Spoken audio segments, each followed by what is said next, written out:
Depth Realms warmly welcomes you. Asterisk asterisk. There's a truth, raw and jagged like a rugged stone, that has the power to quietly shatter the polished mask we wear in front of the world. It's not sweet. It's not comforting. In fact, it's a bit harsh. But if you're brave enough to embrace it, you'll awaken an entire inner world that's been lying dormant inside you. That truth is this: everything about others that bothers you, upsets you, or even enrages you is a clue, a silent thread, a mirror reflecting something hidden deep inside yourself. Carl Jung, the brilliant psychologist with eyes that saw straight into the soul, understood this deeply, not as some moral lesson or lofty philosophy, but as a natural law, a kind of psychological biology hardwired into the soul's structure. Because the human mind never reacts randomly. The waves of emotion that rise when we interact with others, especially those closest to us, are not simply about what they said or did. They're stirred from underground rivers, old wounds left unhealed, desires we've buried, shadows we haven't dared to face. And in those moments, other people become our mirror. They reflect back a part of us that we've denied, ignored, or maybe never even recognized. Whether what we see in them is beautiful or ugly, it's still a message, a whisper from the unconscious calling us to stop, look, and listen. So next time someone triggers discomfort in you, annoyance, a surge of anger, or even a deep pain, try pausing before reacting. Don't rush to judge. Don't look for someone to blame. Instead, gently ask yourself a simple yet powerful question. What is this strong feeling trying to tell me about myself? It sounds simple, but it takes guts. It takes radical honesty. Because we've been trained to always look outward for reasons to explain our emotional mess by pointing fingers. We blame someone's rudeness, our coworker's selfishness, or a loved one's lack of care. And yes, those things might be real. But Jung doesn't ask you to deny your feelings. He invites you to face them fully, without filters, without pretending. Because our strongest reactions often hide the truth. The way you feel about others, the traits you can't stand in them, often reveal more about unresolved conflict within you than about who they actually are. And this is where the real journey begins. Not by learning tricks to read people from the surface, but by going inward, listening to the quiet signals your psyche sends when you're emotionally activated. As Jung once wrote, and this line hits deep, until you make the unconscious conscious, it will direct your life, and you will call it fate. Think about how many times you've judged someone quickly, only to later realize, maybe painfully, that you've done the same thing. Or how often you get angry at someone's arrogance, yet deep down you haven't faced the pride quietly burning in your own heart. These reactions are not random. They're the signs of a psychological mechanism that Jung dedicated his life to studying. Projection. Jung wasn't just a psychoanalyst. He opened the door to the unexplored depths of the human soul.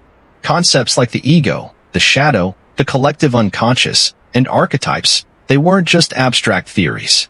They're psychological maps that help us not only understand ourselves, but also connect with the hidden motives in others.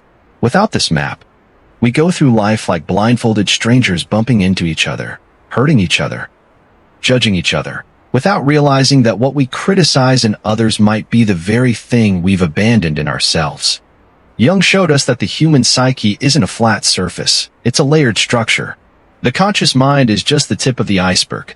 Deeper down lies the personal unconscious, where we store painful experiences, repressed memories, denied feelings.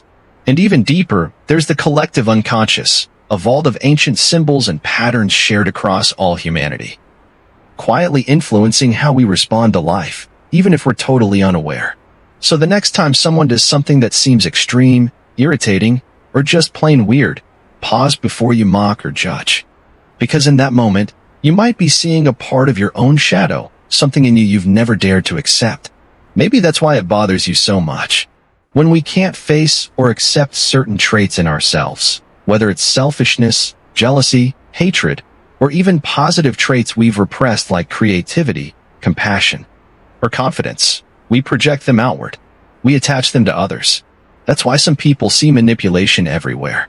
They're not necessarily wrong, but often it's because their own unresolved issues are being projected. The world becomes a distorted mirror of their inner chaos. There's a quote I always carry with me. Whatever makes you angry owns you. Asterisk asterisk.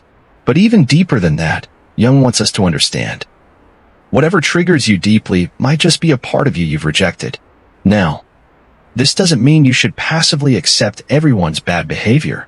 No, but it does mean looking deeper, asking yourself, why is this bothering me so much? What wound is it touching? What truth have I been avoiding? This is not easy work. It demands brutal honesty and courage to face what we've tried to hide. Jung didn't promise quick results.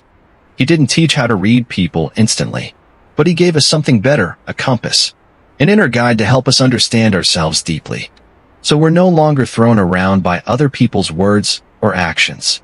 When you do this inner work, something powerful happens. Your reactions become clearer, wiser. You begin to notice the unspoken things, signals that people don't say aloud, but which echo from the depths of their being. And this is only the beginning. Let's keep going. Have you ever found yourself sensing something wasn't quite right with someone? Even when everything on the surface looked perfect? They gave you a warm smile, spoke kindly, said all the right things. But something in their eyes? Cold. Off. Like the warmth was only skin deep.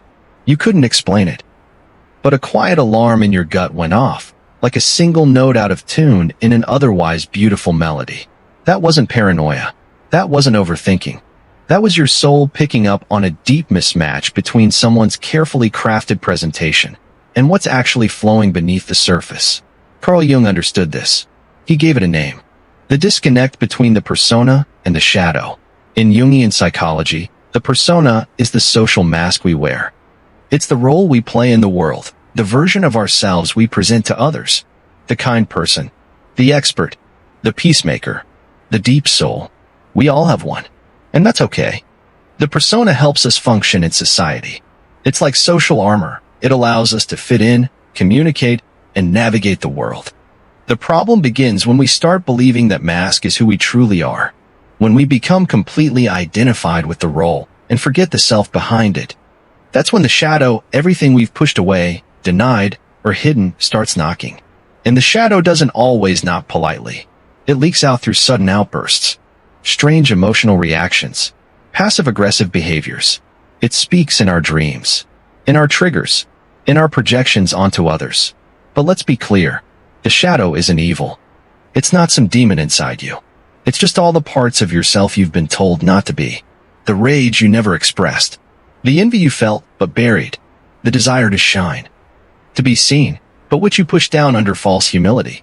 And here's the kicker. The shadow doesn't just contain your bad parts. It also holds your light, the confidence, the strength, the wild creativity you were too afraid to own. We're often unaware of the shadow until it bursts through the cracks. Like that friend who's always preaching kindness and compassion, until they explode with rage when they feel unappreciated.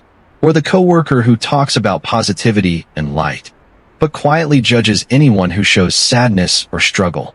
Or someone who insists they're strong and independent, but collapses completely under the weight of the smallest critique. These aren't accidents. These are the moments when the shadow takes the wheel. Because the truth is, when you deny part of yourself, that part doesn't disappear. It waits.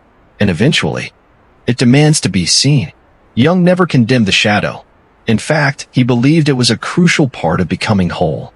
He saw the shadow as a reservoir of untapped power.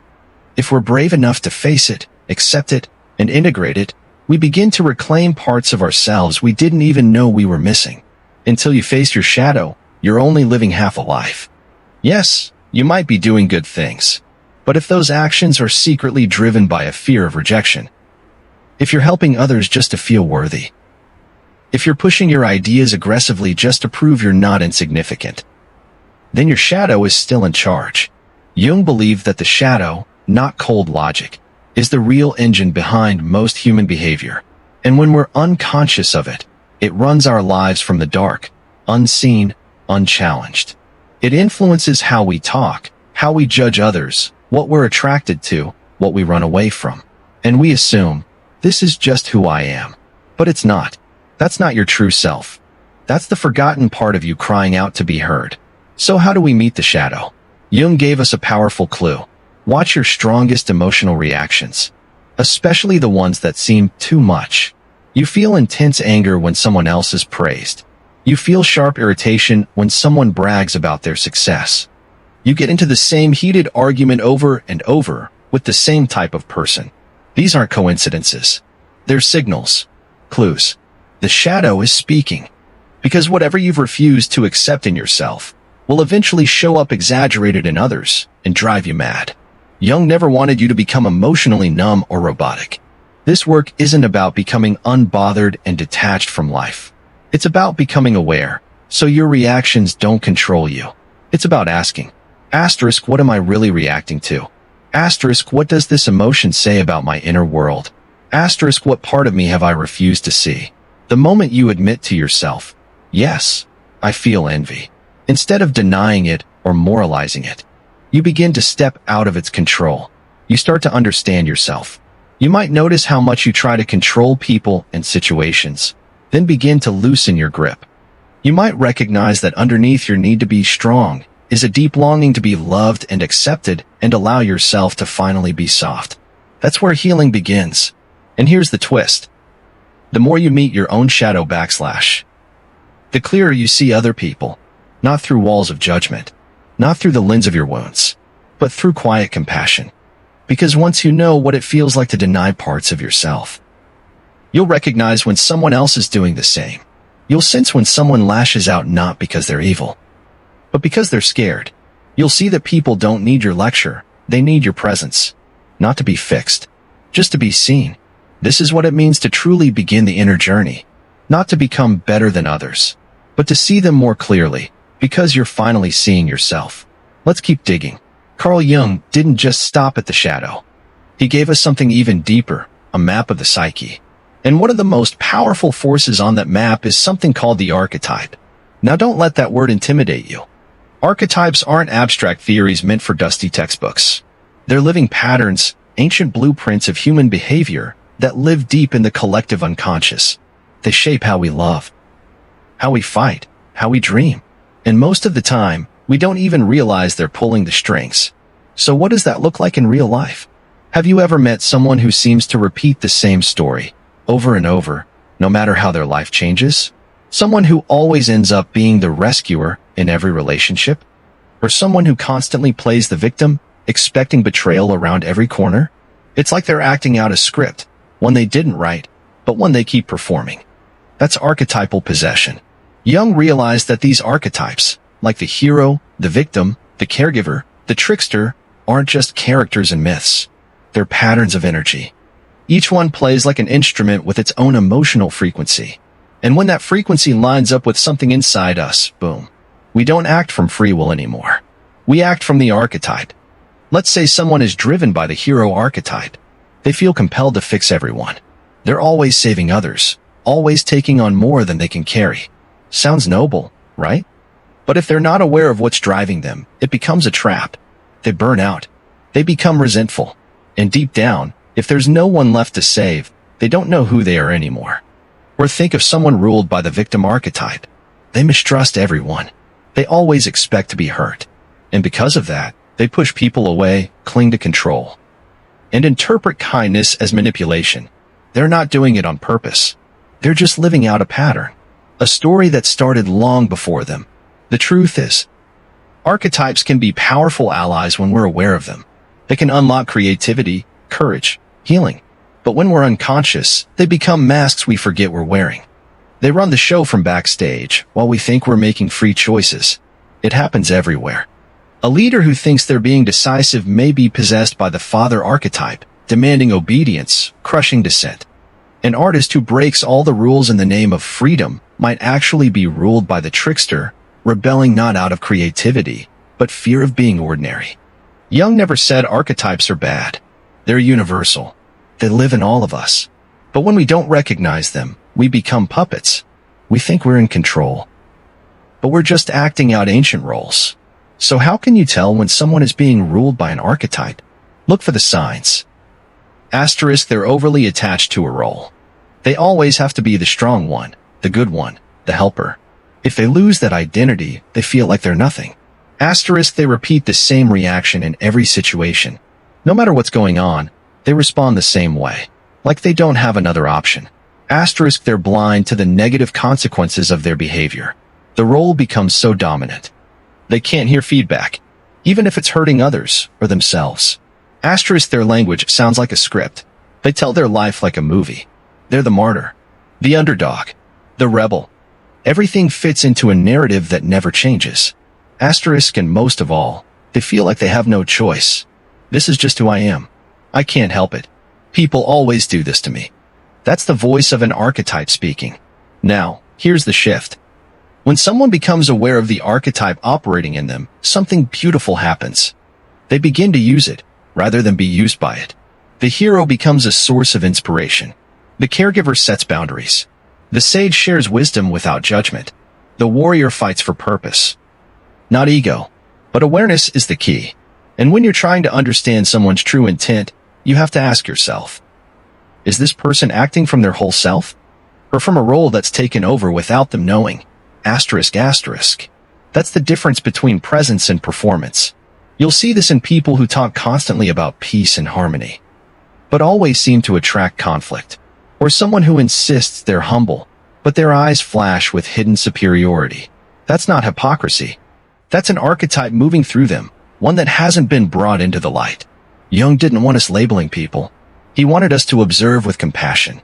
Because once you see archetypes at work, you realize we all have them.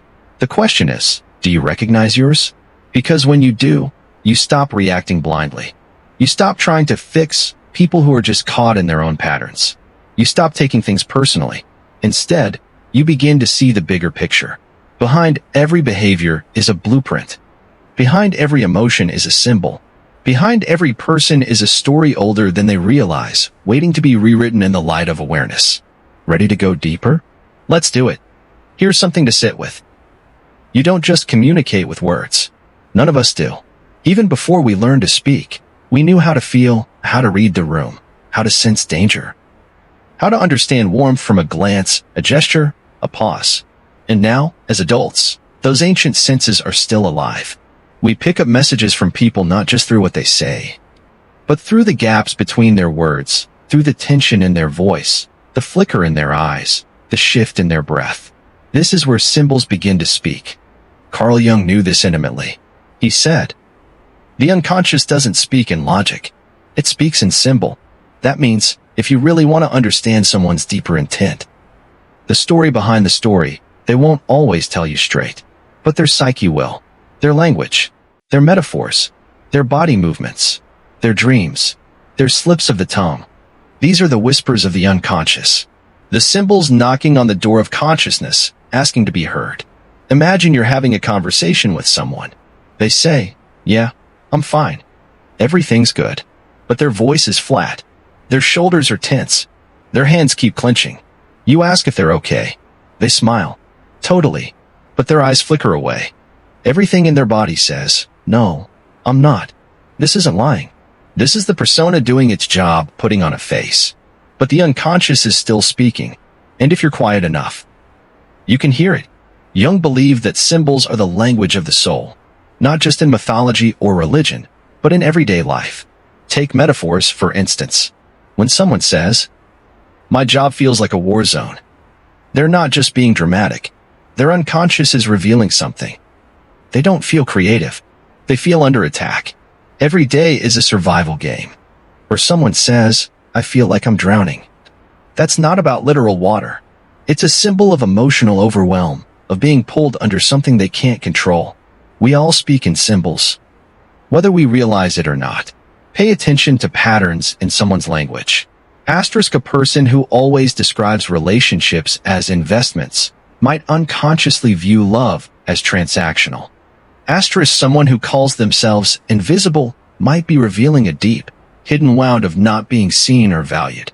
Asterisk, a person who says, "I'm just floating through life," might be expressing a lack of direction or grounding. Jung taught us not to take these phrases literally, but not to ignore them either. They are meaningful.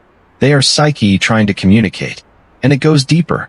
Sometimes the unconscious speaks through art, music, dreams, slips, and seemingly random behaviors. A person might repeatedly draw spirals or overlapping circles without knowing why. Maybe they're craving unity, connection, wholeness. Someone constantly talks about being stuck, trapped, or choking. That's not coincidence.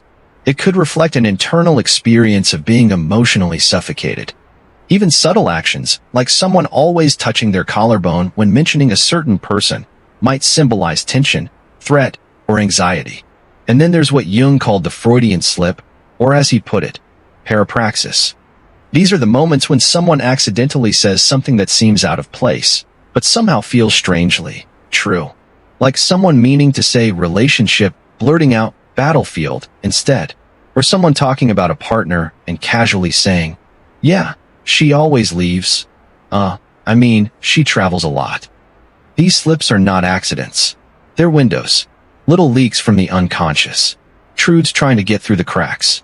You'll also see this in humor. Sometimes a person laughs while talking about something painful, not because it's funny, but because their defenses are trying to cover up something raw and vulnerable. The laughter is a mask, but the eyes still tell the truth. So how do you truly hear the symbols behind someone's behavior? Jung suggested a sacred skill, one we've almost forgotten in this fast-paced world. Non-judgmental observation. Not analyzing. Not jumping to conclusions. Just watching. Let the image speak. Let the metaphor sit. Let the moment unfold. Because the moment you slap a label on someone's pain, you shut the door on its deeper meaning. Jung believed that symbols are alive. They carry multiple meanings. They can't be decoded like math problems. They must be felt, experienced, trusted. So when someone says, "It feels like I'm lost in a forest," don't say, "Well, that just means you're confused." Ask instead, "What's that forest feel like to you? Is it dark? Is it peaceful? Are you alone?" Let them explore it. Let their psyche speak. Because this isn't about guessing what they really mean. It's about holding space for something deeper to emerge, without pressure, without fixing. And here's the twist. The more you learn to listen to the symbols in others, the more you'll start to recognize your own. You'll notice the metaphors you use on repeat. You'll spot the images that haunt your dreams. You'll feel your body react to certain words, certain energies. And suddenly, you're not just hearing someone's words. You're hearing their soul. Let's keep peeling back the layers. Have you ever experienced a moment so strange, so perfectly timed, that it almost felt magical? Maybe you were thinking of an old friend you hadn't talked to in years, then suddenly, they texted you. Maybe you had a bizarre dream filled with strange symbols, and the next day, those very symbols showed up in real life. Or maybe you were grappling with a hard decision.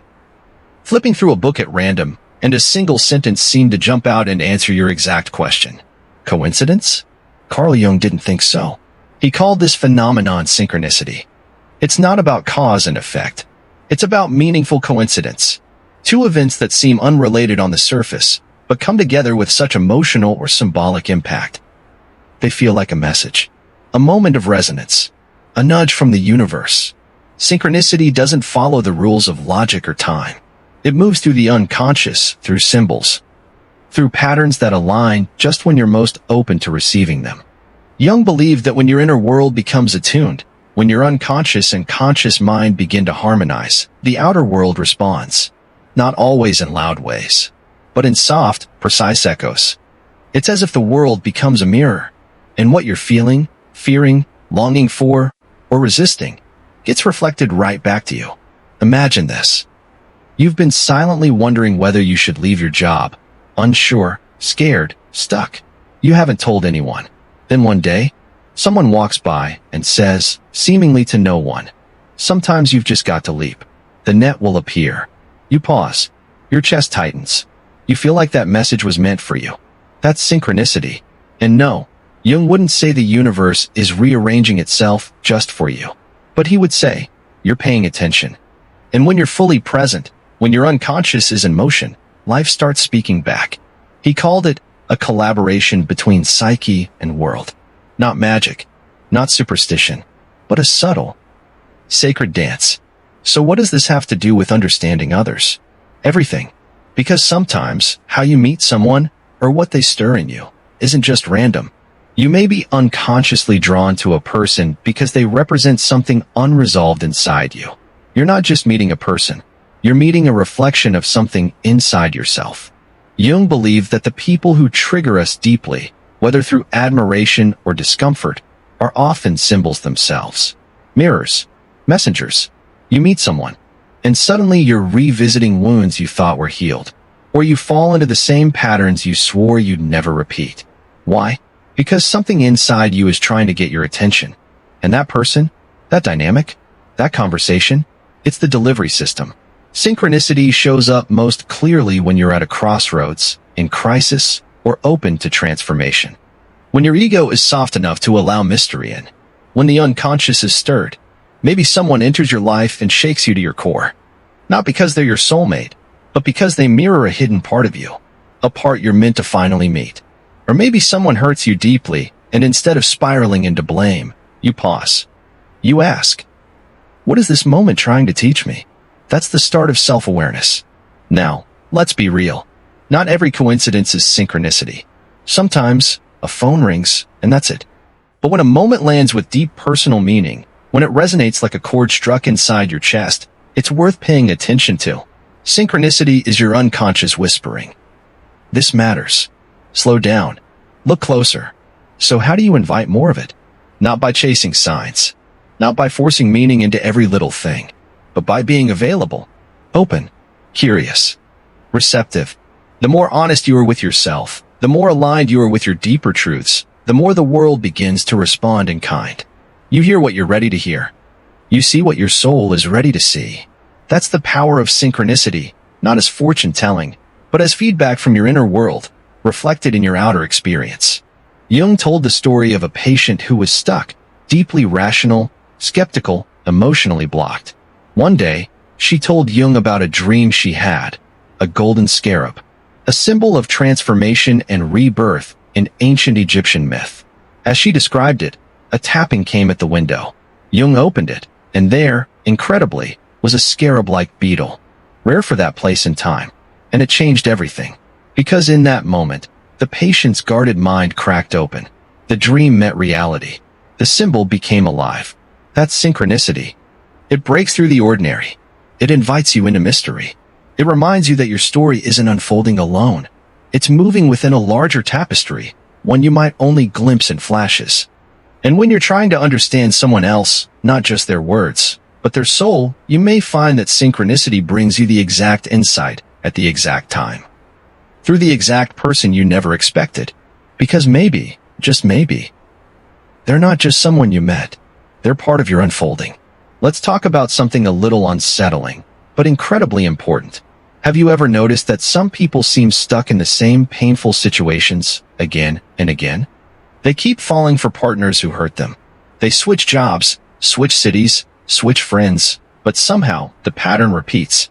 They start new projects with excitement, only to abandon them halfway through every time. They say, why does this always happen to me? Carl Jung had a powerful insight into this. What isn't made conscious repeats itself. And not out of punishment, not because life is cruel, but because the psyche is trying to heal. Your unconscious repeats what's unresolved, not to torture you, but to finally be seen. These are what Jung called repetitive patterns of the unconscious, silent scripts that play on loop until you recognize them, understand them, and ultimately integrate the parts of yourself you've left behind. Think of it this way. Your soul is like a classroom. If you don't learn the lesson, life doesn't flunk you, it just re-enrolls you in the same class. Different teacher, different classmates, same test. Let's say someone has a deep, unhealed wound around trust, maybe from childhood. They believe, unconsciously, that love always leads to betrayal. So what happens? They attract partners who confirm that belief. Or they sabotage the relationship themselves, just before it gets real. Either way, the story gets reinforced. See? I knew it. I can't trust anyone. That's not fate. That's a projection of the shadow. A part of themselves they haven't brought into the light yet. And this doesn't just show up in love. It shows up in friendships, in careers, in the way people relate to money, power, visibility. Because when a wound goes unexamined, it doesn't die. It just finds a new disguise. Jung believed that until we face the root of the pattern, we live life on repeat, but with different actors. So, how do you recognize when this is happening? Start by observing the loops. Asterisk, what kinds of people are you consistently drawn to? Asterisk, what kinds of people do you always end up clashing with? Asterisk, what emotions come up again and again in your relationships? Asterisk, what dreams or desires do you always abandon at the same point? These aren't just quirks. They're clues. They're the language of the unconscious telling you, here's the place that still hurts. Here's where you haven't healed. Here's what's ready to be transformed. And when you're trying to understand someone else, when their behavior confuses or frustrates you, it helps to ask, is this a one-time thing? Or are they stuck in a cycle they don't even see yet? Because most of the time, people aren't reacting to you. They're reacting to a wound, a memory, a belief so old and deep. It feels like truth. That's why Jung often said, we don't become enlightened by imagining light. We become enlightened by making the darkness visible. Asterisk, asterisk. Not to judge it, not to fear it, but to see it clearly, kindly, and with the courage to ask, what needs to be healed here? And healing doesn't mean you fix someone. It doesn't mean you become their therapist. It means you hold space for them without feeding the loop. It means you don't take their reactions personally because you know they might not be about you. It means you stay present with your own triggers too, so you don't fall into your own loop while reacting to theirs. Because guess what? We all have loops. We all repeat what we haven't healed. But the moment you become conscious of the pattern, you step out of it. You start choosing differently. You start responding instead of reacting. You start becoming whole. That's what individuation is all about. The process of becoming who you truly are, beyond your wounds, beyond your loops, beyond your unconscious scripts. And it begins by asking the hard questions. Asterisk, why does this keep happening to me? Asterisk, what am I still trying to prove? Asterisk, what part of me am I avoiding? And just as importantly, when you see someone else stuck in a loop, ask yourself, what part of them is trying to be heard, seen, or healed? That one question can transform judgment into compassion. Because when you realize that people aren't just reacting randomly, but playing out stories they don't even know they're telling, you stop seeing them as problems. You start seeing them as puzzles, waiting to be understood. And sometimes your presence, your insight, your stillness can be the mirror they never knew they needed. We're getting closer now to something powerful. Carl Jung called it the process of individuation. A big word, but what it really means is coming home to yourself. Think about it. From the time we're little, we learn to perform. We learn to wear masks, to hide our anger so we don't upset others, to dim our light so we don't outshine anyone, to act strong. Even when we're breaking inside, we shape ourselves into what the world wants. We become the good child, the smart one, the peacemaker, the independent one. And somewhere along the way, we forget who we actually are. But that real self, it doesn't disappear. It just waits, beneath the roles, beneath the coping, waiting for us to return. That return, Jung called it individuation. It's not about becoming perfect. It's about becoming whole. It's about gathering every part of yourself, the light, the dark, the awkward, the radiant, and saying, you belong here, all of you. And here's where it ties into everything we've been talking about. Until you begin that return to yourself, there will always be a gap between what you say and what you truly mean, between your actions and your motivations, between your image and your essence. You might tell people you're helping them out of kindness, but if it's secretly coming from a fear of being unwanted, the energy carries that truth. You might say you walk away from bad relationships because you know your worth, but if deep down you're terrified of emotional intimacy, your behavior reveals something else. This misalignment isn't failure. It's feedback. It's your soul saying, there's more to discover here. You haven't met all of yourself yet. Asterisk, asterisk. So how do we recognize when someone is walking the path of individuation? Not through what they post, not through how they speak in public, but through their consistency, their inner congruence. Ask yourself, asterisk, do their actions reflect the values they speak about? Asterisk, do they take ownership of their feelings without blaming others? Asterisk, when they're triggered, do they pause and reflect, or lash out and justify? Asterisk, do they seem grounded in their own sense of worth, or are they still chasing validation? Individuation is not about perfection, it's about integration. The people walking this path are still human. They still get hurt, frustrated, confused, but they no longer deny it. They don't pretend. They don't over-identify with the mask. They allow their contradictions to exist. And that's when you can feel their intention. Even when they speak little, their presence feels real. There's nothing performative, nothing off, because their words, actions, and energy are no longer in conflict. They're not being pulled in different directions by hidden wounds or unclaimed archetypes. They've met their shadow. They've grieved their losses. They've owned their rage, their envy, their softness, their power. And because of that, they see you more clearly, too. They're not judging you from their own projections. They're not needing you to be a certain way to make themselves feel safe. They're just present. And when you meet someone like that, it's unforgettable. You feel safe. You feel seen. You feel like you don't have to perform either, because their wholeness gives you permission to begin your own. That's the quiet miracle of individuation. It's not flashy. It doesn't require applause, but it transforms everything. You begin to choose relationships that nourish you, not just validate you. You set boundaries from love, not from fear. You express your truth, not to prove a point, but because it's who you are. And when someone comes to you, and their words don't match their energy, you'll notice. Not with judgment, but with clarity, because you've done that work within yourself. Jung believed this is the true goal of psychological development, not to escape life, but to engage with it fully awake, to stop hiding behind the masks and start relating from the core. And from that place, you don't just understand people better, you love them better. You meet them where they really are, because you've finally done that for yourself. Let's get practical now, because understanding people, really understanding them, is not about becoming psychic. It's not about reading minds. It's about learning how to listen with more than your ears, to observe with more than your eyes, and to ask the kind of questions that reveal not just what someone is doing, but why. Carl Jung offered a kind of framework, 7 subtle, powerful steps that, when practiced, can lead you closer to a person's true intent. Let's walk through them. Step 1. Don't just look at what happened. Look for the pattern. ***. One action doesn't tell the full story, but repeated behaviors, they speak volumes. So ask yourself, ***, is this a one-time event? Or part of a loop? ***, do they always pull away when things get too intimate?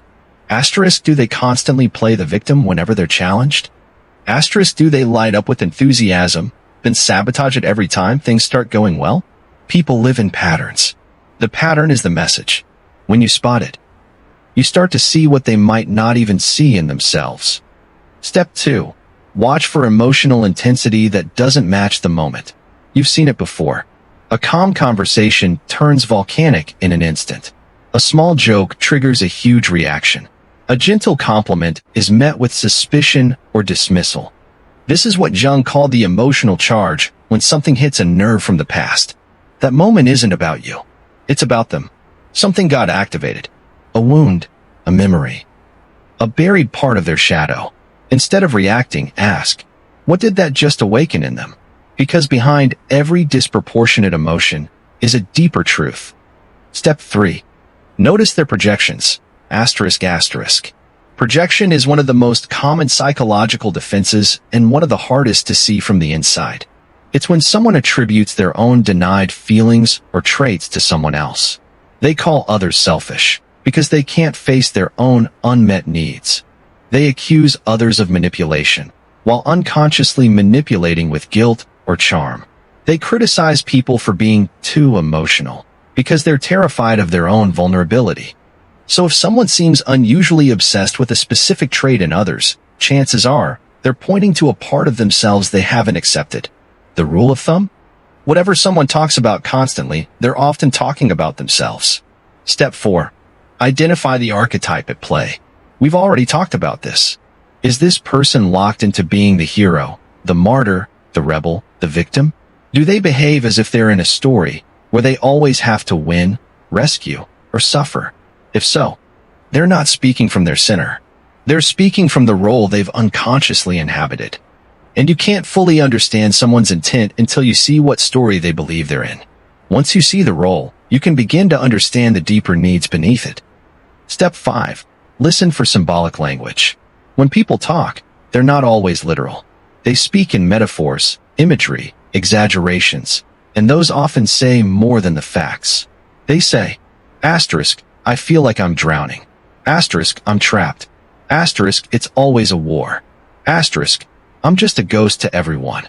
These aren't just phrases. They're snapshots of their inner landscape. Don't correct them. Don't analyze. Instead, get curious. What does drowning feel like for you? What's the war really about? Asterisk, asterisk. That's how you help people feel heard, maybe for the first time. Step 6. Look for congruence across life roles. We all wear different hats: partner, parent, colleague, friend. But if someone's values are real, they show up everywhere. So observe. Asterisk, are they kind to the waiter and their boss? Asterisk, do they hold boundaries at work, but collapse them in their relationship? Asterisk, do they preach self-love while constantly betraying themselves? True intent shows up in consistency. When someone's behavior matches their words across all areas of life, you can trust their signal. When it doesn't, you've found a disconnect worth exploring. Step 7.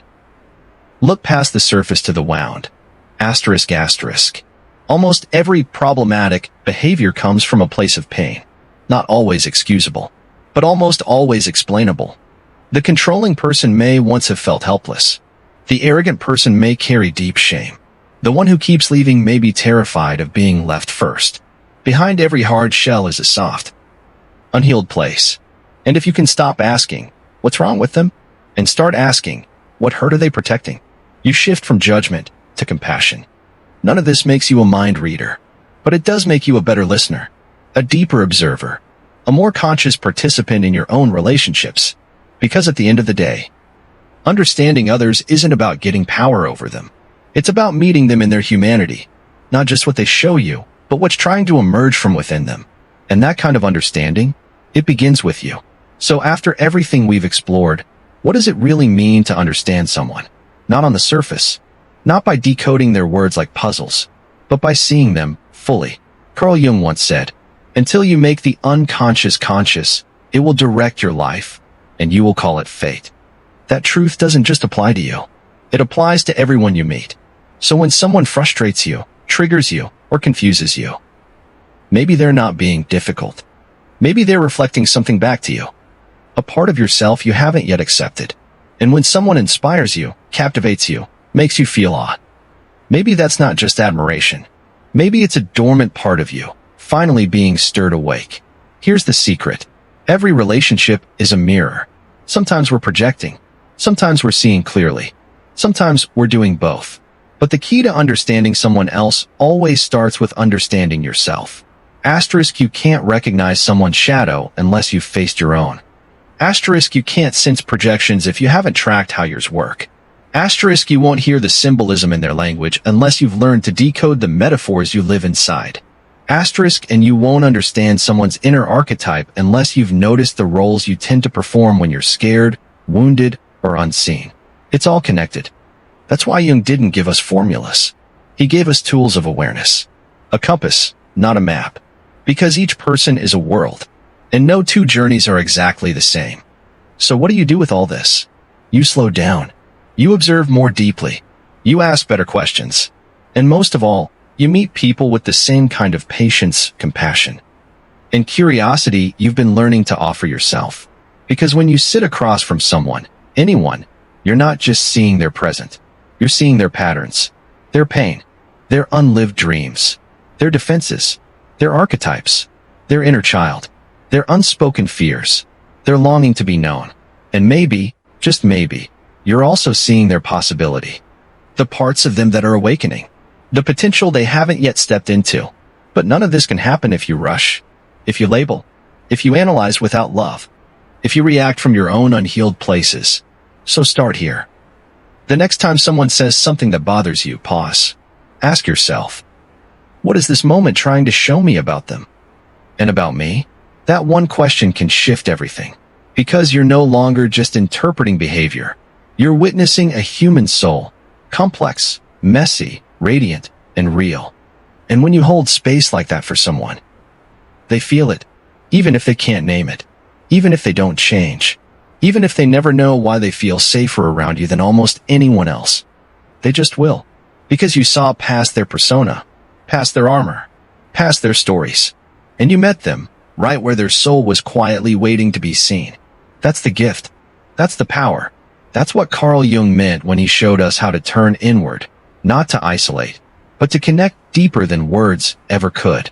So if you've stayed with me through this entire journey, let me leave you with this. Keep listening. Keep reflecting. Keep softening. Asterisk asterisk. Because the more clearly you see yourself, the more compassionately you'll begin to see everyone else. And when that happens, you don't need to read minds. You don't need to manipulate or decode. You just sit in the presence of truth. And in that space, people reveal who they really are. Not through words, but through their energy, their silence, their vulnerability, their longing. Asterisk asterisk. And you'll know. Because you've walked that path yourself. Thank you for walking this journey with me. If something in this resonated with you, drop a comment that says, asterisk, this video spoke to me. Asterisk. It helps us know you're there, and it encourages us to keep creating content that matters. Until next time, stay curious, stay compassionate, and most of all, stay connected to yourself. We'll see you in the next video. Depth Realms.